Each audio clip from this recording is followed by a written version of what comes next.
Over the past 100 years, no other natural disaster in the U.S. has caused more death and destruction than floods. They can happen any place, any day, any time. And they will likely only get worse. As people cluster around coastal regions and floodplains, our growing population will confront the awesome power of water. For thousands of years, farmers have depended on seasonal floods. The waters irrigated their crops and fertilized their lands. Today, excess water is channeled into reservoirs and power hydroelectric dams. But when water levels rise suddenly, far more than the ground can absorb, a flood occurs. Flash floods are a perfect example. Sudden storms unleash a torrential downpour. The runoff moves with surprising force. At a depth of 2 feet, the water can push aside a car. In fact, half of all deaths from flash floods involve vehicles. But floods occur in many other ways. Heavy rains and thawing snowfall can overwhelm rivers.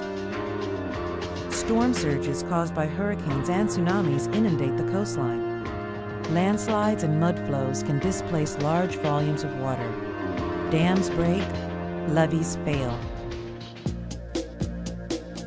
In the Great Mississippi Flood of 1993, several of these factors came into play. Over 10,000 square miles of the Midwestern United States were overwhelmed with rain.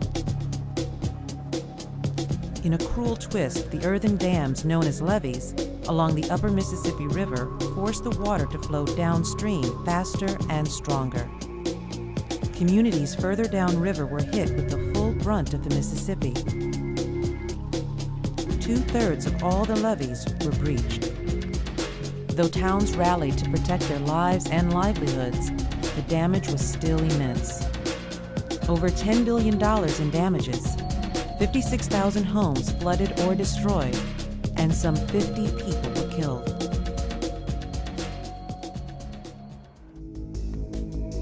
At the start of this century, another powerful flood wreaked havoc, this one coming from the sea.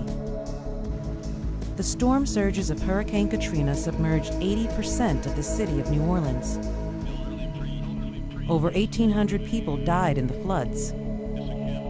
The damage has been estimated at over $80 billion. In some ways, the New Orleans disaster was unique. Much of the city lies below sea level, and despite years of warning, the city was woefully unprepared to handle a breach of the levees which kept it dry. But we are still vulnerable. Sea levels may rise. Coastlines could erode. Rain patterns might change. Snowpacks could melt. And then the waters would rush in.